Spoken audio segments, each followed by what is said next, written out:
अस्सलाम वालेकुम नाज़रीन, प्रोग्राम आहे एजुकेशन इन फोकस ऐं मां तव्हांजो होस्ट नवीद नाज़िम जतोई। नाज़रीन, तव्हांखे ख़बर आहे त असां लास्ट प्रोग्राम में तालीम जे हवाले सां गुफ़्तगू कई। तालीम जा जेका ख़ासि तौर ते तालीम में हायर एजुकेशन आहे हुन जा कुझु जेका प्रॉब्लम्स आहिनि, मसइला आहिनि, हुननि खे डिस्कस कयो। हुननि सां गॾु असांखे कुझु जेका सोल्यूशन्स आहिनि हुननि ते बि डिस्कस कयो। तालीम जी जॾहिं असां गुफ़्तगू जॾहिं सूरत हाल ते गुफ़्तगू था कयूं त जेका असांखे हिकिड़ो जनरल सिंध में सूरत हाल नज़र थी अचे, त तमामु घणी जेका आहे सुठी सूरत हाल नज़र नथी अचे। पर जेकॾहिं इंजीनियरिंग एजुकेशन जे हवाले सां गुफ़्तगू कयूं था त जेको हिकिड़ो जनरल तासुरु आहे उहो एॾो ख़राबु न आहे जीअं असांजी ॿियनि तालीमी इदारनि जी सूरत हाल जे बारे में आहे। इम्प्रूवमेंट जो त हर जॻह ते रूम हूंदो आहे ऐं उहो इम्प्रूवमेंट जी ज़रूरु असां वटि बि गुंजाइश हूंदी, पर इंजीनियरिंग यूनिवर्सिटी जे हवाले सां जॾहिं बि असां गुफ़्तगू कयूं था ऐं ख़ासि तौर ते सिंध जी इंजीनियरिंग यूनिवर्सिटी जे हवाले सां गुफ़्तगू कयूं था त असांखे महसूसु थिए थो त सूरत हाल जेका ॿिया तालीमी इदारा आहिनि, जेका असांजी ॿी सोशल साइंसिस जी या असांजा लोअर एजुकेशन लेवल जी एजुकेशन आहे, हुन जा प्रॉब्लम्स आहिनि, उहा इंजीनियरिंग लेवल ते असांखे एतिरा घणा नज़र नथा अचनि। डिलीवरेंस शायदि आहे हुननि जी, डिलीवर कनि था, शायदि इहो सबबु थी सघे थो त जेका इंजीनियरिंग आहे उहा इट सेल्फ तव्हां हुनखे तमामु घणो पोइते नथा रखी सघो, तव्हांखे अप टू डेट रहणो पवंदो आहे। त शायदि इहो सबबु बि थी सघे थो, या नवां डायनामिक्स अचनि था एजुकेशन में त उहा इंजीनियरिंग यूनिवर्सिटीज़ जेका आहिनि उहे पाण खे एडॉप्ट करण जी कोशिशि कंदियूं आहिनि। इहे सबबु थी सघनि था। फैकल्टीज़ भी हिकिड़ो रीज़न थी सघनि थियूं त जेकॾहिं फैकल्टी सुठियूं आहिनि, रिसर्च वर्क सुठो थिए त हुते जेका आहे असांजी इंजीनियरिंग यूनिवर्सिटीज़ वग़ैरह जी सूरत हाल जेका आहे उहा बहितर थींदी आहे। हिननि सभिनी सूरत हाल ते गुफ़्तगू था कयूं। मां हिन सिलसिले में दावत ॾिनी आहे पंहिंजे स्टूडियो में पंहिंजे मौज़ूज़ महिमान खे। पंहिंजे महिमान जो तारुफ़ कराईंदो हलां। प्रोफेसर डॉक्टर मोहम्मद असलम उकेली साहब असांजा महिमान आहिनि, वाइस चांसलर आहिनि Mehran university of engineering and technology जा। हिननि सां गुफ़्तगू कयूं था ऐं उकेली साहब खां सॼी सूरत हाल जेका एजुकेशन जी आहे उहा पुछूं था, ख़ासि तौर ते मेहरान यूनिवर्सिटी जेका आहे हुन जे बारे में बि पुछूं था त छो त सर रिसेंटली चार्ज वरिता आहिनि VC जे तौर ते, त हुननि खां पुछूं था त अॻिते छा प्रोग्राम आहे ऐं जेको कुझु टाइम कुझु ड्यूरेशन सम्झनि था त हुननि खां पोइ असां कोशिशि कंदासीं त हिकिड़ो फॉलोअप प्रोग्राम बि कयूं अॼोके प्रोग्राम जी बेस ते, आफ्टर 6 मंथ, आफ्टर 1 ईयर। ऐं साईं खां पुछूं त केतिरी हद ताईं साईं जेका सम्झनि था डेवलपमेंट जेका असांजी हिन प्रोग्राम में अॼु असां गुफ़्तगू कंदासीं हुन ते थी आहे। अचो त गुफ़्तगू कयूं था प्रोफेसर डॉक्टर मोहम्मद असलम उकेली साहब सां। सर, थैंक यू तव्हां मुंहिंजे प्रोग्राम में आयो। मां मेहरान यूनिवर्सिटी जे बारे में पुछण खां पहिरियों तव्हां खां स्टार्ट में जनरल पुछणु चाहींदुमि त एजुकेशन जी जेका सूरत हाल आहे सिंध में, जंहिंमें प्राइमरी एजुकेशन बि आहे, सेकेंडरी एजुकेशन बि आहे, पोइ असांजी हायर एजुकेशन आहे, हायर सेकेंडरी एजुकेशन आहे, हिन सॼी सूरत हाल खे सर तव्हां कीअं था ॾिसो? नवीद, तव्हांजी महिरबानी, तव्हां हिते असांखे मौक़ो ॾिनो त आउं पंहिंजो जेके थाट्स आहिनि एजुकेशन जे हवाले सां उहो तव्हां सां शेयर करे सघां। सभ खां पहिरीं त आउं हिकिड़ी ॻाल्हि कंदो हलां त जीअं त मुंहिंजो वास्तो हायर एजुकेशन सां आहे, त हायर एजुकेशन जे हवाले सां त शायदि आउं वधीक कुझु बहितर ॿुधाए सघां, पर आउं कोशिशि कंदुसि त लोअर लेवल एजुकेशन ते बि जेको असांजो एक्सपीरियंस आहे उहो तव्हां सां शेयर कयां। जीअं त तव्हांखे ख़बर आहे त Mehran university of engineering and technology Jamshoro हिन वक़्तु पाकिस्तान जे लिहाज़ खां पब्लिक सेक्टर यूनिवर्सिटीज़ में 2 नंबर ते अचे थी। UET लाहौर असां खां थोरी अॻियां आहे ऐं इन सॼी यूनिवर्सिटी 2013 जी रैंकिंग जे हिसाब सां सर तव्हां 4th ते न आहियो, फर्स्ट नंबर। हा, उन में institute of engineering and applied sciences आहे, UET सेकंड लाहौर, GIK मतलब प्राइवेट सेक्टर भी ऐं जनरल। हाणे Pakistan institute of applied engineering sciences जेको आहे उहो पब्लिक सेक्टर खां थोरो डिफरेंट आहे उनजो पर्सपेक्टिव। उते फीस स्ट्रक्चर या जेको उते जी एजुकेशन जो स्ट्रक्चर आहे, रिसेंटली उन्हनि स्टार्ट कई आहे अंडर ग्रेजुएट एजुकेशन, ऐं एग्ज़ैक्टली GIK बि फंडिंग जे लिहाज़ खां ऐं काफ़ी ॿियनि लिहाज़नि खां डिफरेंट आहे। मां ॻाल्हि पे कई त पब्लिक सेक्टर UETs में, जंहिंमें तव्हांजी UET लाहौर अचे थी, UET पिशावर अचे थी, UET टेक्सिला अचे थी, UET मुल्तान आहे, NED university of engineering technology आहे, क़ाइदे आवाम यूनिवर्सिटी ऑफ इंजीनियरिंग टेक्नोलॉजी आहे। त जेके पब्लिक सेक्टर जेके गवर्नमेंट जे रिकरिंग ग्रांट ते हलनि थियूं उन्हनि में असांजी यूनिवर्सिटी हिन वक़्तु 2 नंबर ते आहे, पर ओवरऑल सभिनी इंजीनियरिंग यूनिवर्सिटियुनि खे जीअं ॾिसबो त असां 4थे नंबर ते आहियूं। ऐं पर उनजे थोरो बैकग्राउंड में वञिबो त असांखे इहो थोरो एनालाइसिस करिणो पवंदो त असां हिन नंबर ते कीअं पहुता आहियूं। मेहरान यूनिवर्सिटी जेका 1963 में हिकिड़ी सिंध यूनिवर्सिटी इंजीनियरिंग कॉलेज जे हवाले सां उनजो बुनियादु पियो ऐं लास्ट ईयर असां पंहिंजा 50 साल पूरा कया एज़ ए इंस्टीट्यूट। 77 में इहा यूनिवर्सिटी थी हुई कत कलामी कयां थो ऐं माफ़ी थो घुरां जी, पर मां तव्हांखां हिन सवाल ते बिल्कुलु महिराणी यूनिवर्सिटी सॼी हिन डिटेल ते अचूं था। मां सिर्फ़ु हिकिड़ो एजुकेशन जो जेको स्टैंडर्ड सिंध में रहियो आहे, पहिरों सवाल मुंहिंजो जेनेरिक हुयो त तव्हां हिन जेको एजुकेशन जो स्टैंडर्ड आहे जंहिंमें तव्हां बिल्कुलु तव्हांजो हायर एजुकेशन सां तमामु घणो टाइम तव्हांजो स्पेंड थियो आहे, पर छो त तव्हां फस्ट हैंड नॉलेज रखो था, तव्हांजा स्टूडेंट्स अचनि था, हुननि सां एक्सपीरियंस आहे, तव्हां जेका फैकल्टी रिक्रूट कयो था जंहिंमें रीसेंट अचनि था, हुननि सां तव्हांजो इंटरेक्शन आहे, तव्हां मुख़्तलिफ़ सेमिनार्स में स्पीकर्स आहियो, तव्हां मुख़्तलिफ़ जॻहियुनि ते वञो था, त हिकिड़ो जेको सिंध जे हवाले सां तालीमी सूरत हाल आहे हुनखे तव्हां कीअं था ॾिसो?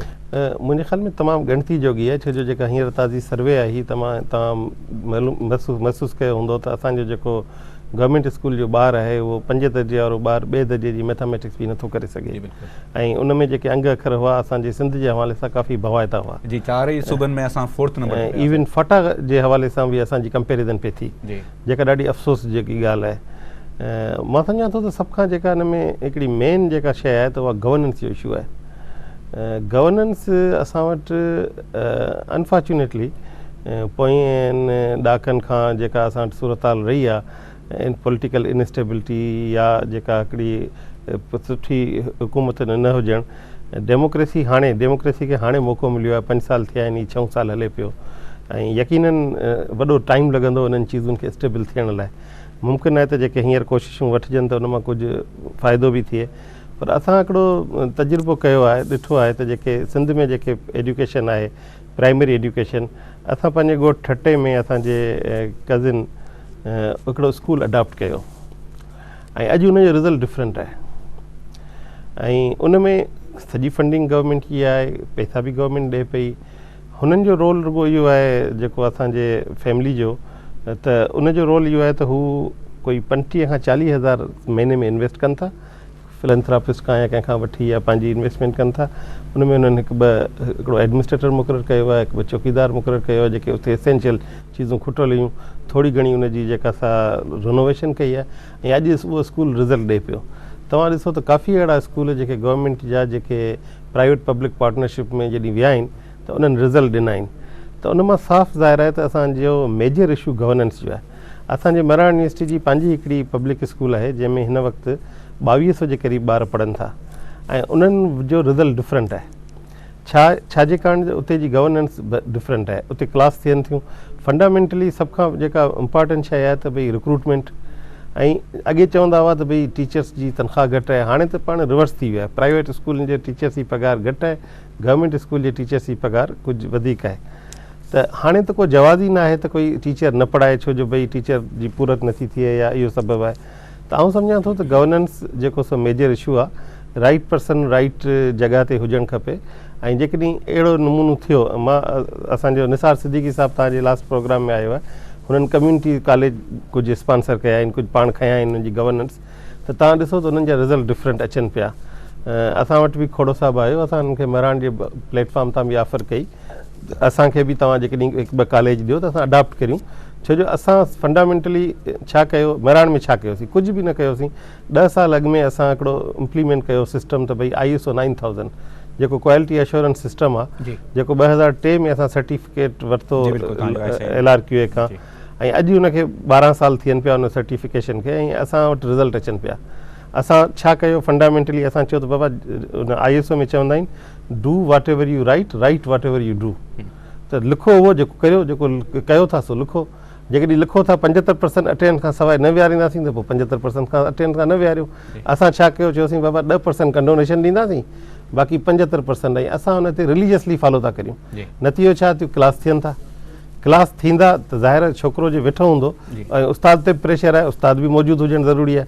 हाणे जेकॾहिं स्कूल में न को छोकिरा हूंदा न को उस्ताद हूंदा त भला स्कूल उहा कीअं हलंदी। डॉक्टर साहब, तमामु जेके आहिनि पर्टिनेंट ॻाल्हियूं 2-3 तव्हां कयूं आहिनि। हिकु त तव्हां गवर्नेंस जे इशू ते ॻाल्हि कई आहे, स्कूल जे हवाले सां तव्हां हिकिड़ी एग्ज़ाम्पल ॾिनी, त सिर्फ़ु हिकिड़ो जेकॾहिं सिंसियरिटी असांखे नज़र अचे थी, को हिकिड़ो एडॉप्शन जी तव्हां ॻाल्हि कई, हुन सां असांखे नज़र अचे थो।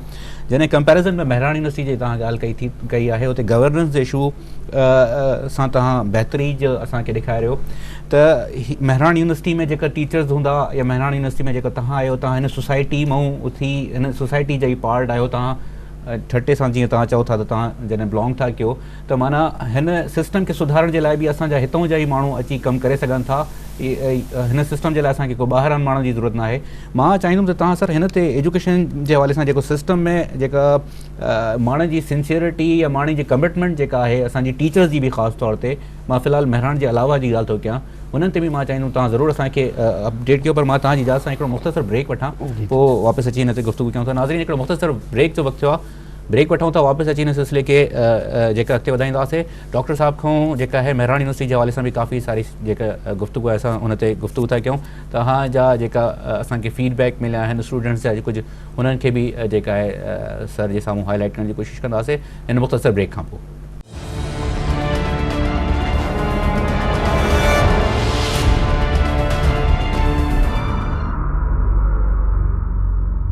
वेलकम बैक नाज़रीन, गुफ़्तगू कयूं था। सवाल असां ब्रेक ते वञण खां पहिरियों डॉक्टर साहब खां पुछो त गवर्नेंस ऐं कमिटमेंट जी ॻाल्हि कनि था स्कूल में। सर हिकिड़ी एग्ज़ाम्पल बि ॾिनी त हिकिड़े स्कूल जी एडॉप्टेशन सां ई रिज़ल्ट अचणु डिफरेंट थी आहे। महिराण जे स्कूल जी ॻाल्हि कनि था, हुते ॾिसनि था त रिज़ल्ट चेंज थी था वञनि, त साईं सम्झनि था त कमिटमेंट जो इशू आहे। असांजा जेका उस्ताद आहिनि, मां स्कूल जे हवाले सां गुफ़्तगू कयूं था, उस्तादनि जी तंज़ीमूं आहिनि जेका मुज़ाहिरा कंदियूं बि तमामु घणी पंहिंजे हक़नि जे लाइ नज़र अचनि थियूं, पर जिते ॻाल्हि थिए थी प्राइमरी एजुकेशन जी, हुते जो जेको रिज़ल्ट्स आहिनि उहो कोई एतिरा सुठा न आहिनि। सर बि ॻाल्हि कई, जेका रिसर्च रिपोर्ट आई असर जी, हुननि में इहो चयो वियो त सिंध जेका आहे 4 सूबनि में सिंध जी जेका लेवल आहे एजुकेशन जी उहा तमामु घणी जेका आहे उहा ख़राबु आहे। त हिननि सभिनी इशूज़ ते गुफ़्तगू कयूं था। जी डॉक्टर साहब, मां ब्रेक ते वञण खां पहिरियों तव्हांखां सवाल पुछो त तव्हां सम्झो था त कमिटमेंट हिकिड़ी जेका शइ आहे, सिंसियरिटी, इहो शइ? हा नवीद, एक्चुअली आउं नंढिड़ो एग्ज़ाम्पल ॾींदुसि त जॾहिं ॿाहिरि असां वेंदा आहियूं इंग्लैंड में, USA में, त असां ॾिसंदा आहियूं त उहे माण्हू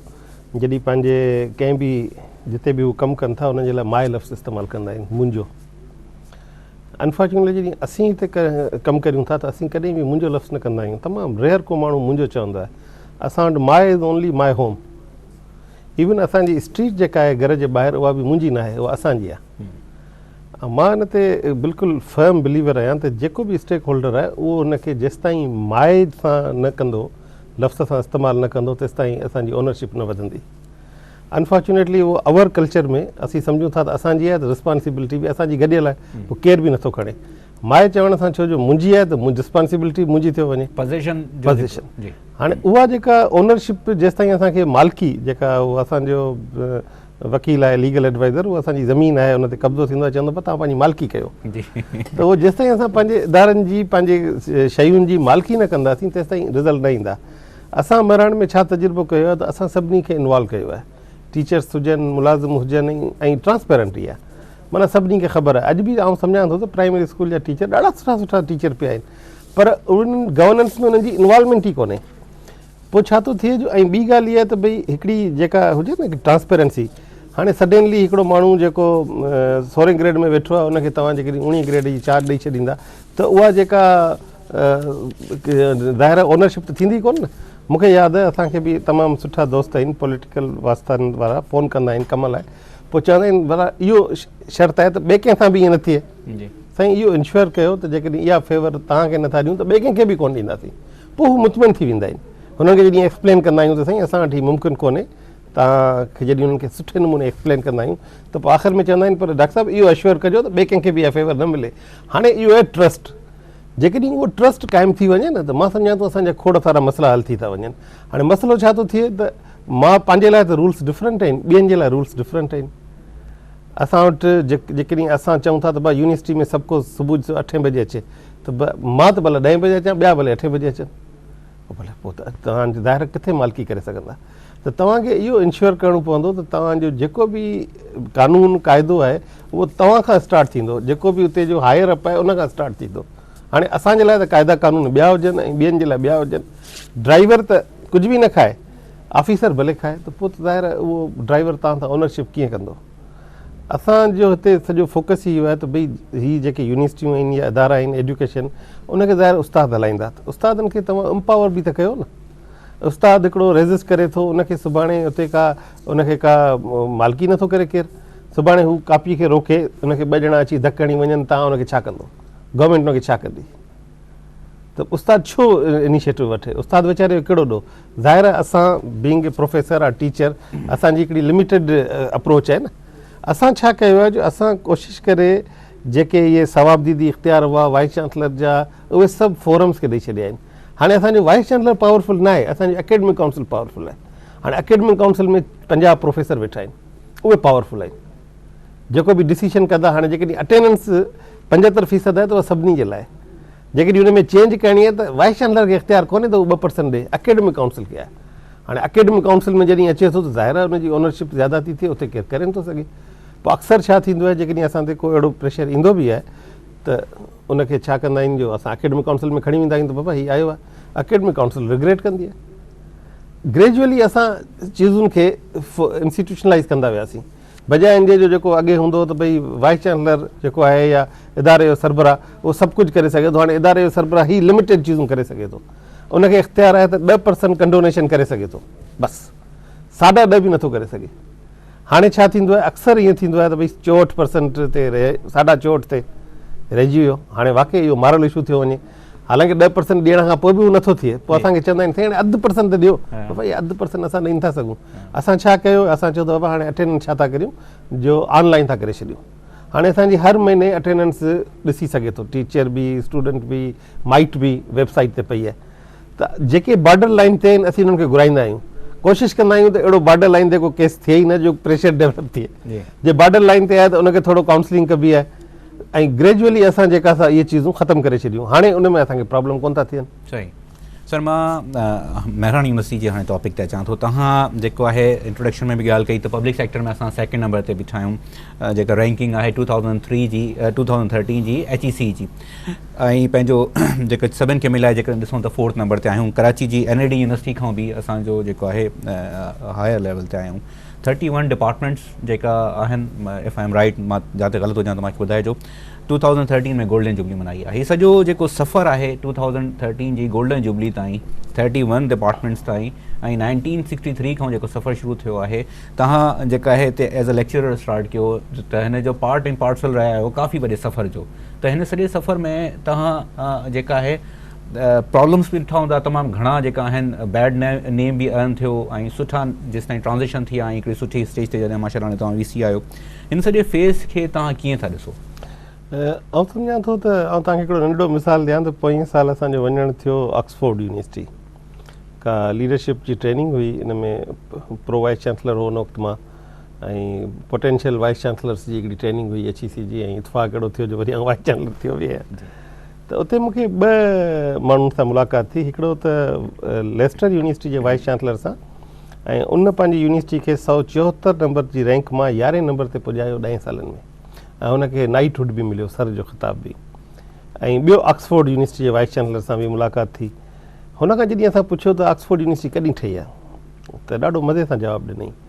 चयईं त जेके किताब लाइब्रेरी में जेके बुक्स आहिनि उन जे हिसाब सां 900 साल अॻु में हीअ यूनिवर्सिटी मौजूदु हुई, ठही कॾहिं उहा ख़बर न आहे।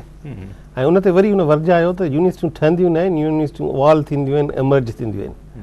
असां वटि अनफॉर्चुनेटली हिकिड़ो डिफरेंट ट्रेंड आहे न। असां वक़्तु हुन वक़्तु ताजमहल ठहियो, हा उहो त अञा पंहिंजी जॻह ते, पर असां वटि जेके यूनिवर्सिटियूं ठहनि थियूं त असांजी एक्सपेक्टेशन आहे त भई असांजी यूनिवर्सिटी हाणे बसि एक्सपोर्ट सां टकर करे, त इन्हनि लाइ त टाइम लॻंदो।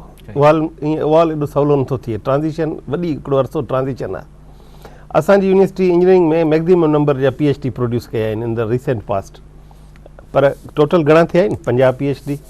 शिंखवा यूनिवर्सिटी में लास्ट ईयर कॉन्वोकेशन में 1000 खां मथे PhD हिकिड़े साल थिया। चाइना जी 34 नंबर ते आहे। असां किथे आहियूं? असां आहियूं ई कोन किथे। असीं हिते त सम्झूं था त असीं तमामु वॾी यूनिवर्सिटी आहियूं, तमामु सुठी यूनिवर्सिटी आहियूं, पर जेकॾहिं असीं कंहिं डेवलप्ड कंट्रीज़ जे सुठी यूनिवर्सिटी सां पाण खे कंपेयर था करियूं त असीं त तमामु पोयां आहियूं। त असांखे हिन सफ़र में तमामु घणी जेको असां महिनत करणी पवंदी उन्हनि यूनिवर्सिटीज़ ताईं पुॼण में। अॼु खां 25-30 साल अॻु में यूनिवर्सिटी त हुई, नालो त यूनिवर्सिटी जो हो, पर हुई त कॉलेज, जिते रुॻो टीचिंग थींदी हुई। हाणे डेवलप्ड वर्ल्ड में टीचिंग ऐं रिसर्च खे ईअं मेयर कबो आहे त अंडर ग्रेड स्टूडेंट ऐं पोस्ट ग्रेड स्टूडेंट जो तइदादु जेकॾहिं बराबरि आहे त इहा सुठी रिसर्च यूनिवर्सिटी लिखबी आहे। असांजी यूनिवर्सिटी में हिन वक़्तु 6000 अंडर ग्रेड स्टूडेंट आहिनि, 2000 पोस्ट ग्रेड स्टूडेंट आहिनि। स्टिल असां 1:1 रेशो में न आहियूं। मलेशिया में सिर्फ़ु 5 यूनिवर्सिटियूं आहिनि सॼे मलेशिया में, हालांकि मलेशिया तमामु डेवलप थी वियो आहे, जेके रिसर्च यूनिवर्सिटियूं आहिनि। असां त अञा इलाही पोयां आहियूं, त असांखे त हिकिड़ो इहो मरलो तइ करिणो पवंदो ऐं यकीनन इहो पोयां जेके असांजी ख़ुशनसीबी रही आहे त इंजीनियरिंग यूनिवर्सिटी जेका असां प्रोफेशनल छोकिरा अचनि था, रिलेटिवली स्पीकिंग उहे छोकिरनि जो थोरो पंहिंजो शौक़ु रहे थो। ऐं असांखे वरी हिते जेके टीचर्स या जेके वाइस चांसलर मिलिया आहिनि उहे बि ॾाढा सुठा मिलिया आहिनि। साईं डॉक्टर SM कुरैशी जेको यूनिवर्सिटी जो फस्ट वाइस चांसलर हो, मिडिल क्लास जो माण्हू, पंहिंजी ग्रूमिंग सां मथे आयो, अल्टीमेटली फीडरल सेक्रेटरी रिटायर थियो, अॼु बि हू कंहिं न कंहिं हवाले सां कंट्रीब्यूट करे थो। पहिरीं पाण चार्टर इंस्पेक्शन जा चेयरमैन बि हुआ, हाणे असां वटि प्रोफेसर ब्राइटस आहिनि। डॉक्टर अबड़ो साहिबु रहियो, डॉक्टर अब्दुर्रहमान मेमण, मां सम्झां थो त हीअ जेका मॉडर्न यूनिवर्सिटी में क्वालिटी एश्योरेंस में उनजो बि वॾो रोल रहियो, जंहिं ही ISO जी शुरूआति कई, इम्प्लीमेंट असां अची कयो डॉक्टर कदीर राजपूत साहिब जे वक़्त में, ऐं MR होसि, पर शुरूआति हुन कई। जेके इन तकलीफ़ूं हुन ॾिठियूं, प्री एंट्री टेस्ट शुरू कई ऐं जंहिंजे ज़रिए जेको सो असां वटि सुठो छोकिरो अचणु शुरू थियो।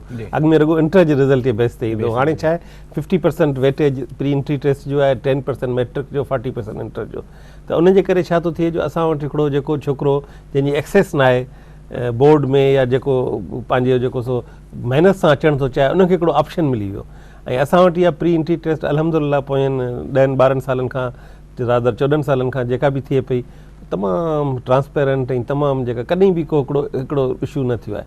त नतीजो छा थो थिए जो असां वटि छोकिरो घुरिजे करायो या न, असां पाण था करायूं काफ़ी। ऐं रादर असां 2-3 साल अॻु में त कुझु गवर्नमेंट जा अदारा बि कया। NTS जे थ्रू? NTS असां NTS जे थ्रू न कई, शुरू में असां कई हुई साईं जेको असांजो हूंदो हो IBA वारो, IB जे थ्रू थी आहे। पोइ वरी असांजी पंहिंजी कमेटी ठही, पटको प्री एडमिशन टेस्ट कमेटी, ऐं उन्हनि खे जस हुजे जो अॼु ॾींहं ताईं कंहिं बि, ऐं रिज़ल्ट बि इन टाइम सॼी कंप्यूटराइज़, ॿिए ॾींहं ताईं रिज़ल्ट असांजो अनाउंस थी वेंदो आहे, की बि असां ॾींदा आहियूं, जंहिंजे करे तमामु ट्रांसपेरेंट ऐं तमामु सुठी रिज़ल्ट थींदी आहे। ऐं नतीजो थिए थो जो असांजो छोकिरो जेको आहे सो टैलेंटेड छोकिरो, उनखे फ़ाइदो थिए थो। ठीकु सर, हाणे थोरो मूव ऑन कयूं था। तव्हां हाणे ॻाल्हि कई त रिज़ल्ट ऑन टाइम जी ॻाल्हि आहे, पर छो जेका स्टूडेंट्स अचनि था, जेका सेमेस्टर्स तव्हांजा थियनि था, हुते किथे इहा प्रॉब्लम नथी मिले त जेका सेमेस्टर जा रिज़ल्ट्स आहिनि उहे तमामु लेट अनाउंस थियनि था? असां वटि हींअर सेमेस्टर जी सेकेंड बैच आहे। इन खां अॻु में असां वटि टर्म सिस्टम हो, उन में छा आहे जो एक्सटर्नल सिस्टम हो, त उनजे करे उहो डिले थींदो हो। पर हिन साल त मां अचण सां ई इन इशू खे वधि में वधि टैकल कयो, ऐं अल्हम्दुलिल्लाह असांजा जेके दिसंबर में इम्तिहान थिया आहिनि उन जा 90% रिज़ल्ट असां वटि अनाउंस थी विया आहिनि। पर जेके पुराणा बैचिस आहिनि जेके एक्सटर्नल सिस्टम में, उन्हनि जा आउट ऑफ 84 रिज़ल्ट शायदि 7 या 8 रिज़ल्ट रहनि था, बाक़ी सभु रिज़ल्ट डिक्लेयर थी विया आहिनि। ऐं जॾहिं अॻु में इहो दौरानियो तमामु वॾो हो, असां अचणु शर्त हिनखे कंप्यूटराइज़ करे छॾिया आहिनि रिज़ल्ट, ऐं जेके सेमेस्टर जी बैचिस आहिनि उन में उन जा रिज़ल्ट कंप्यूटराइज़ थी विया आहिनि, त उन्हनि जो त ॿई रिज़ल्ट अची विया आहिनि जेका फस्ट ईयर जा। बाक़ी second year, third year, fourth year जेके अॻु में पुराणी बैचिस हुयूं उन में बि फाइनल ईयर जा सभु रिज़ल्ट अची विया आहिनि। ऐं यकीनन आईंदा इहे रिज़ल्ट अञा बि जल्दी ईंदा, छो जो असांजो टारगेट आहे त within 2 months of the examination सभु रिज़ल्ट अची वञनि। हींअर असां उनखे खणी आया आहियूं, कोई सेमेस्टर वारा रिज़ल्ट 2 महीननि में ई थिया, ऐं टर्म वारा रिज़ल्ट तक़रीबन 3.5-4 महीननि में असांजा रिज़ल्ट अची विया आहिनि। प्रोफेसर डॉक्टर मोहम्मद असलम उकेली साहब सां गुफ़्तगू सिलसिलो हलंदड़ आहे। मुख़्तसर ब्रेक था वठूं, वापसि अची हिन सिलसिले खे अॻिते था वधायूं। तव्हां सां गॾु रहिजो।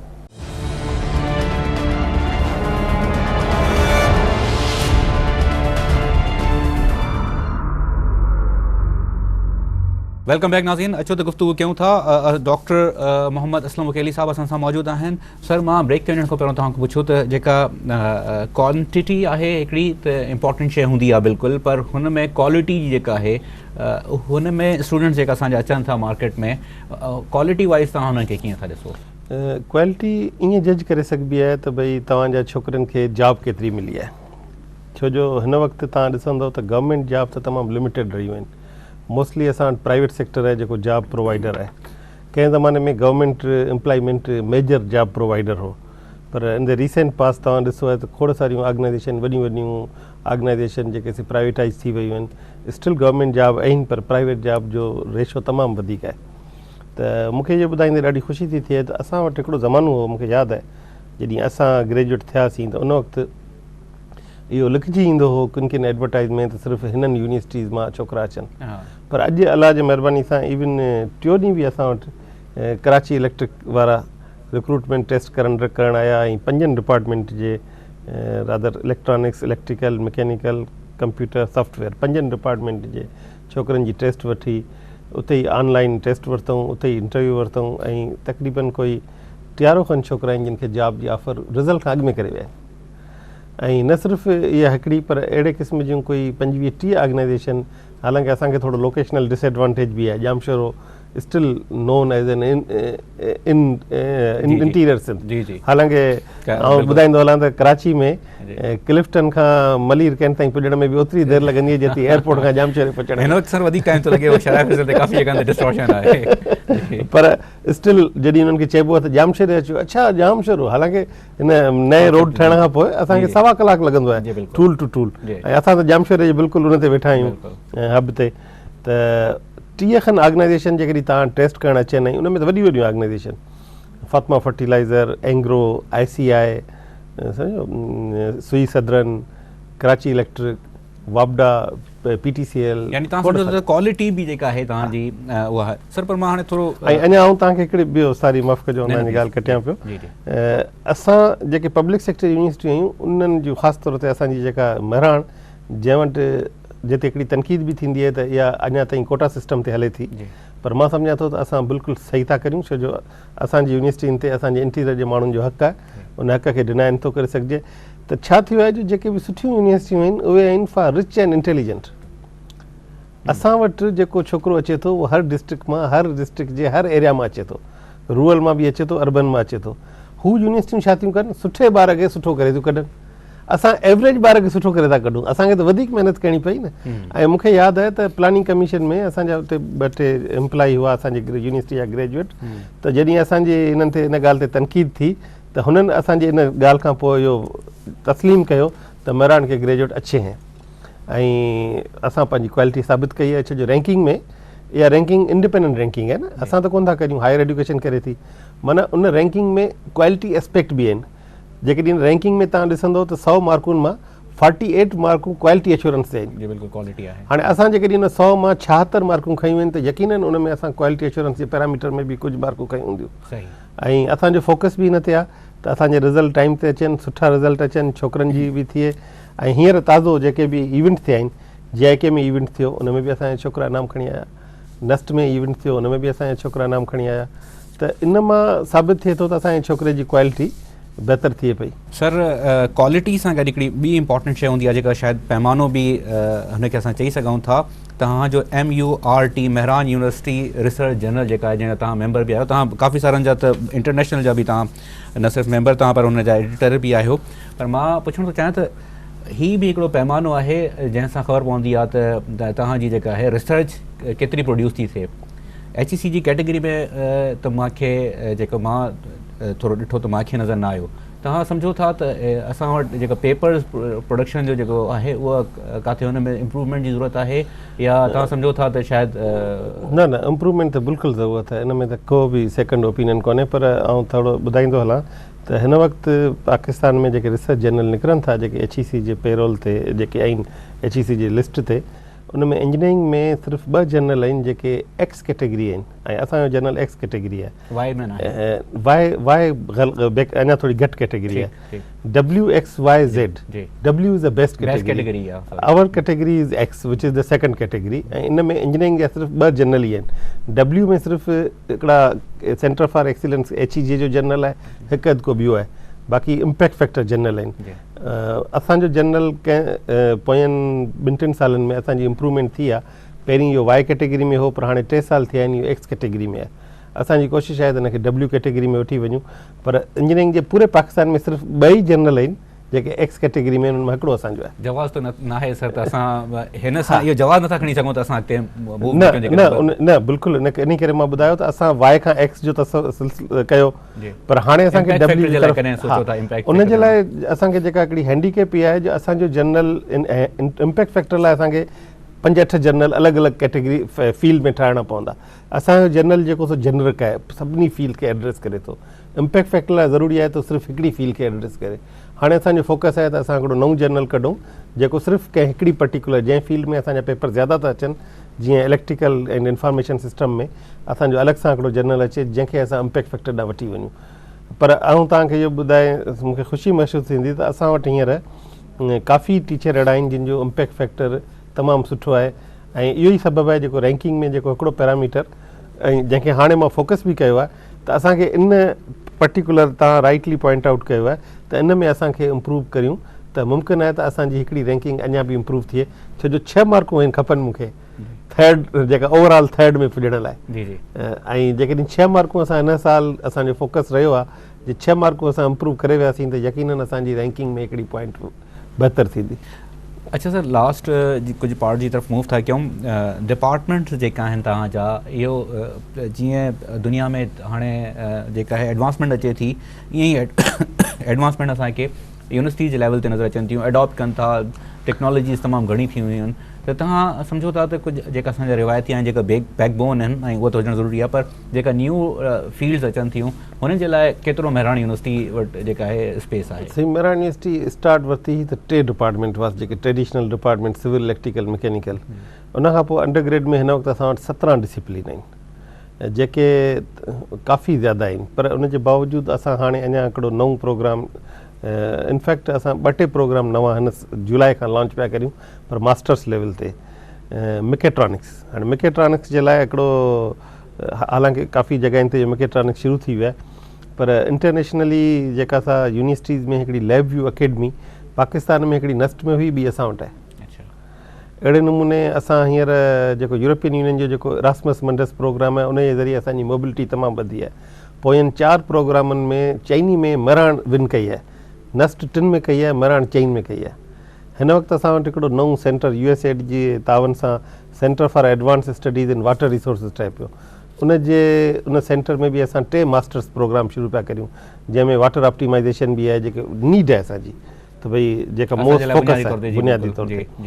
इन खां अलावा असां इहो बि जेका MBA जो प्रोग्राम बि असांजो शुरू पियो थिए, त असां काफ़ी कोशिशि करियूं पिया त जेको सो जीअं जीअं हिकिड़ी तब्दीली अचे थी तीअं असां बि उन्हनि सां करंट रहूं।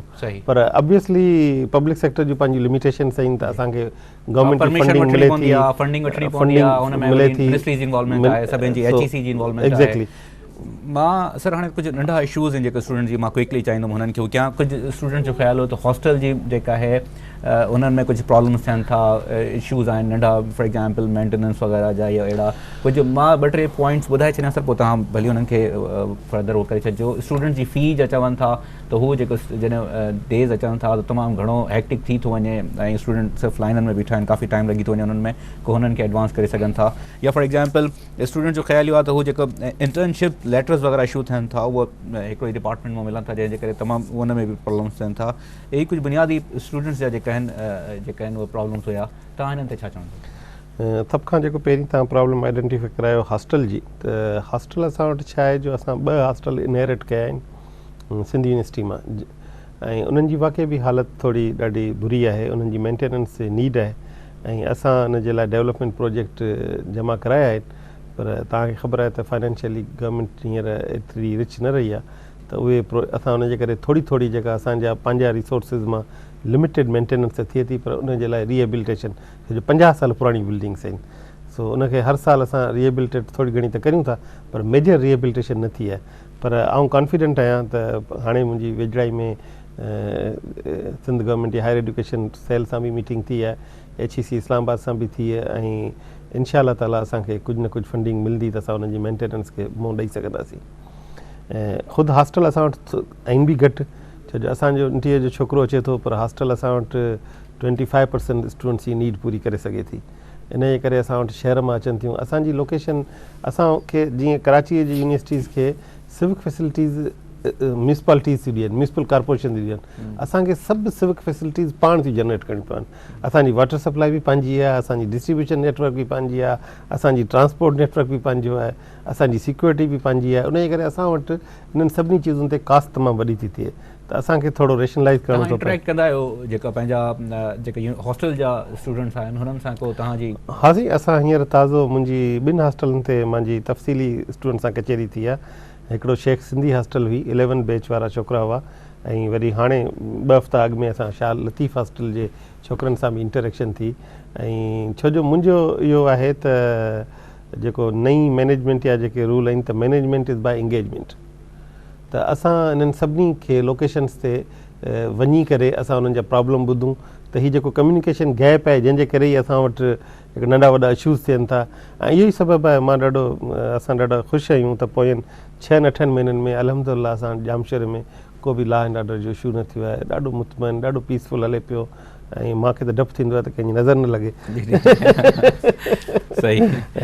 बाक़ी जेको तव्हां फीस जी ॻाल्हि कई त एग्ज़ाम जी जेका फ़ी आहे उन में हिकिड़ो इहो मेजर प्रॉब्लम थिए थो छो जो उहो टाइमिंग जेका हूंदी आहे घटि हूंदी आहे। विदिन 15 डेज़ असांखे इहे सभु फॉर्म वार्म जमा करणा हूंदा आहिनि, उन खां अॻु में करे न करे कोन था सघूं जो अटेंडेंस जी कंसॉलिडेशन थिए।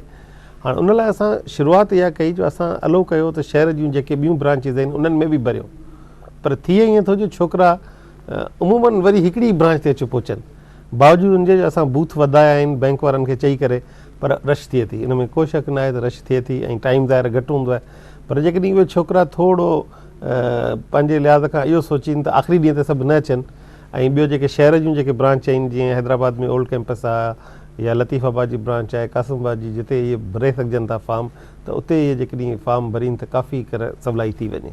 ऐं असां कोशिशि कंदासीं त हिनखे अञा बि हिन ते का थॉट ॾेई बैंक वारनि सां अच्छा हिन जा कुझु बूथ वधीक वधायूं त इहा सवलाई थिए। ऐं इंटर्नशिप जे रिलेटेड लाइ आउं सम्झां थो छोकिरनि खे घुरिजे त सिर्फ़ु सैरिक डायरेक्टोरेट ॾांहुं न वञनि, पंहिंजे डिपार्टमेंट मां बि वठी सघनि था।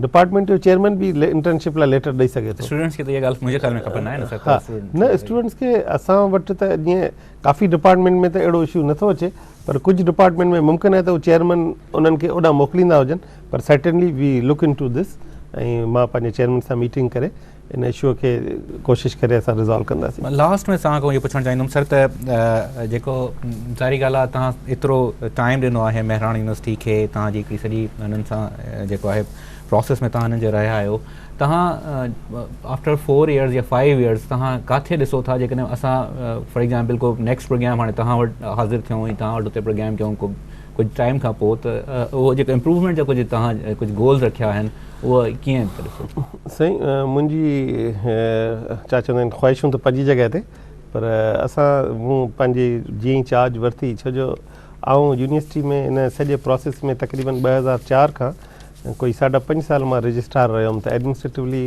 मूंखे काफ़ी चीज़ुनि जी ख़बर पई।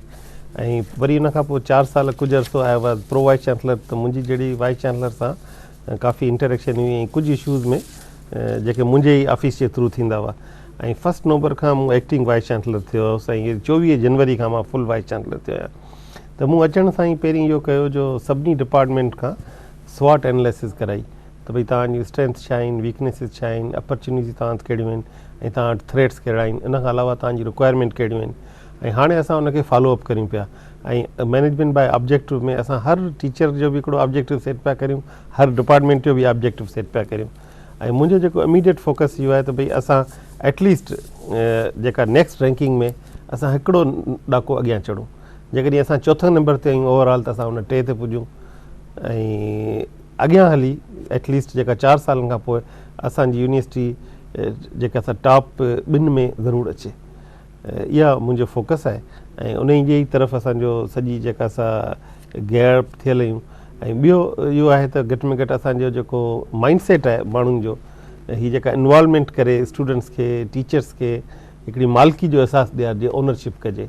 ऐं इन ई करे ई मां कोशिशि वरिती, हिकिड़ो नंढिड़ो आर्टिकल बि लिखियो, हाणे वरी मां उनखे थोरो इंग्लिश में बि लिखां पियो त थोरो इंग्लिश जी ऑडियंस लाइ बि उहो थोरो थिए त असांजो छोकिरे खे, असांजे टीचर खे, असांजो ड्राइवर खे, हाणे ॾिसो न स्टूडेंट आहे जेकॾहिं पंहिंजी डेस्क ते ख़राबु कंदो त उहो उन में कहिड़ी जेका असां उनखे त हिकिड़ो सम्झाइण जी ज़रूरत आहे, काउंसलिंग जी ज़रूरत आहे त बाबा हीअ तुंहिंजे लाइ डेस्क आहे, हिनखे तूं संभाल। हाणे असांजा रिसोर्सिस गैर ज़रूरी जेकॾहिं बसुनि जा वही कुशन या सीटूं ख़राबु केरु करे वञे त उहो तव्हांखे नुक़सानु कंहिंखे आहे, छोकिरे खे आहे। जेसि ताईं एडमिनिस्ट्रेशन उनखे ठाराए, जेसि ताईं एफर्ट्स वठे, तेसि ताईं त उन गंदी बेचुनि ते उनखे पाण खे ई वेहणो पवंदो। ठीकु आहे न? अहिड़े नमूने गंद आहे, भला जेकॾहिं उछलाईंदा रस्ते ते, डस्टबिन इस्तेमालु न कंदा त उनजो बि नुक़सानु कंहिंखे आहे। हू पंहिंजे गंदे इन्वायरमेंट उन्हनि जे लाइ थींदो। त असांखे माइंड सेट, ऐं मुंहिंजो फोकस इहो आहे त माण्हुनि जो माइंड सेट चेंज थिए, ओनरशिप थिए, मालिकी कनि पंहिंजे इदारे सां।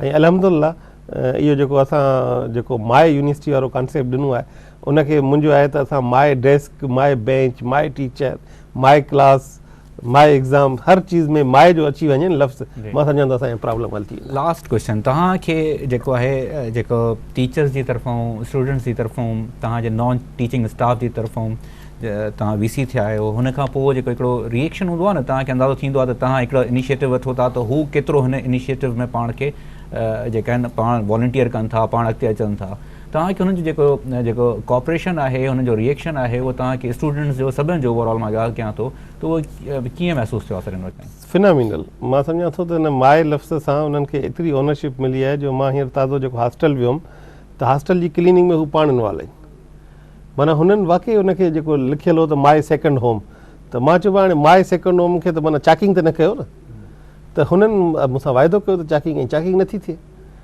असांजो जेको ड्राइवर आहे उन्हनि वॉलंटरी जेको सो पंहिंजा पेट्रोल कंजप्शन घटाई आहे त भई असां जेको अॻु में हुन में जेकॾहिं लीकेज हुई त उनखे जेका इम्प्रूव कई आहे ऐं असां ॾिसंदा आहियूं त छा थींदो आहे हॉस्टल वञूं त गैस जो बर्नर खुलियो पियो आहे हाणे माचीस जी तीली बचाइण लाइ गवर्नमेंट ई गैस पई भरे हाणे इहा मालिकी खपे न साईं त हुनखे सम्झाइजे त बाबा हिन सां तुंहिंजो नुक़सानु असांखे केतिरो थो थिए ऐं इमीडिएटली हुनजो असांखे फ़ाइदो थियो असां माण्हुनि खे जॾहिं हिननि खे मोटिवेट कयोसीं सभिनी खे पाण सां गॾु खणी हलिया आहियूं त असांजा जेके इहे बिजली जा गैस जा बिलनि में बि फिनोमिनल चेंज आई आहे काफ़ी फ़र्क़ु पियो आहे त ऐं मूंखे यकीन आहे त इहो असांजी जेकॾहिं इन्वॉल्वमेंट रही ऐं असां वटि एक्टिविटीज़ हींअर असां वटि एक्टिविटीज़ इहा आहिनि जो असांजो जेको पब्लिक रिलेशन सेक्शन आहे उहो ऑन टोज़ हूंदो आहे माना हिकिड़े ॾींहं में 3-3 4-4 एक्टिविटीज़ बि हूंदियूं आहिनि उहे हिनखे कवर करण में लॻा पिया हूंदा आहिनि त अॻे इहे एक्टिविटीज़ तमामु घटि हुयूं त छो जो मां सम्झां थो त इहो जेको ख़ाली जेका टीचिंग क्लास में आहे न उन सां उन ॿार जी ग्रूमिंग नथी थिए साईं। असां वटि हींअर मां मैकेनिकल जो ताज़ो एग्ज़ाम्पल ॾियां त मैकेनिकल वारनि हिकिड़ी इलेक्ट्रिक कार ठाही वरी हूवर क्राफ्ट ठाहियूं वरी जेको सो अनमेन्ड एयर व्हीकल ठाहियूं जेका इहो ड्रोन जेको नंढिड़ो चइजे जंहिंखे खणी जंहिंखे इस्तेमालु थी सघे थो जेको सर्विलेंस लाइ त असांजे छोकिरनि ई ठाहियो आहे माना असांजे छोकिरनि में प्रैक्टिकली एतिरी आहे नैनो मटीरियल जे हवाले सां तव्हां असांजी टेक्सटाइल डिपार्टमेंट में हिननि हिकिड़ो अहिड़ो मटीरियल ठाहियो आहे जंहिंमां एयर पास थिए थी वाटर नथो पास थिए।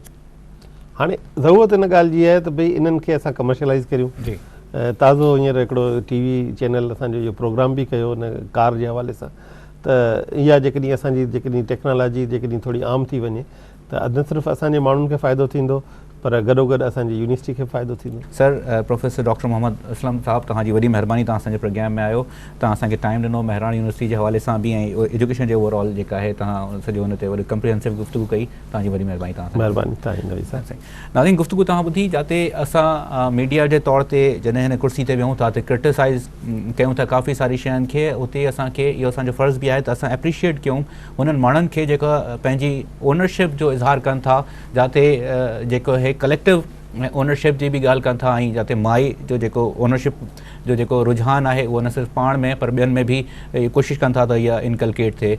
ज़ाहिरी ॻाल्हि आहे जेसिताईं असां इहो हिन कॉन्सेप्ट खे खणी पंहिंजी कमिटमेंट जो इज़हार न कंदासीं त असां तनक़ीद करे सघूं था प्रॉब्लम्स खे हाईलाइट करे सघूं था पर हुन जेका प्रॉब्लम्स अचनि था हू जेका मसइला अचनि था जेका असांजा मसइला आहिनि हुननि खे हल करण में पंहिंजो किरदारु न अदा करे सघंदासीं। ज़रूरत हिन ॻाल्हि जी आहे त असां तनक़ीद बिल्कुलु कयूं जेका नेगेटिव शयूं आहिनि हुननि खे ज़रूरु असां पहुचायूं तव्हां ताईं पर जिते सुठा कमु थियनि था जिते माण्हू हिननि तनक़ीदनि खां ॿाहिरि निकिरी पंहिंजो किरदारु अदा करणु था चाहिनि हुननि खे बि एप्रिशिएट कयूं त डॉक्टर साहब जी बि एग्ज़ाम्पल असांजे साम्हूं आहे असां जेका आहे पंहिंजो ज़रूरु ॻोल्हियूं मां तव्हां जेको आहे कीअं हिननि सभिनि शयुनि जो हिसो थी सघूं था पंहिंजो किरदारु अदा करे सघूं था। जेकॾहिं महरान यूनिवर्सिटी या असांजी ॿियूं यूनिवर्सिटियूं अॻिते वधंदियूं त इहा को सिर्फ़ु हुननि स्टूडेंट्स जे लाइ या हुननि टीचर्स जे लाइ जेका आहे का फ़ख्र जी ॻाल्हि न आहे पर इहा तव्हांजे लाइ असांजे लाइ सभिनि जे लाइ हिकिड़ी ख़ुशी जी ॻाल्हि आहे त असांजा इदारा जेके आहिनि उहा सुभाणे जॾहिं वर्ल्ड जा 500 यूनिवर्सिटीज़ जी टॉप यूनिवर्सिटी में नालो हूंदो त सॼे सिंध में जेका असांजा माण्हू असांजा दोस्त ॾिसनि था उहो फ़ख्र सां ॿुधाईंदा त असांजी यूनिवर्सिटी 500 जेका यूनिवर्सिटीज़ आहिनि टॉप यूनिवर्सिटीज़ उन में असांजो नालो आहे। नाज़रीन हिन सां प्रोग्राम जो वक़्तु पूरो थो थिए पंहिंजे मेज़बान नवीद नाज़रीन जतोई खे ॾींदा इजाज़त अल्लाह निगहबान।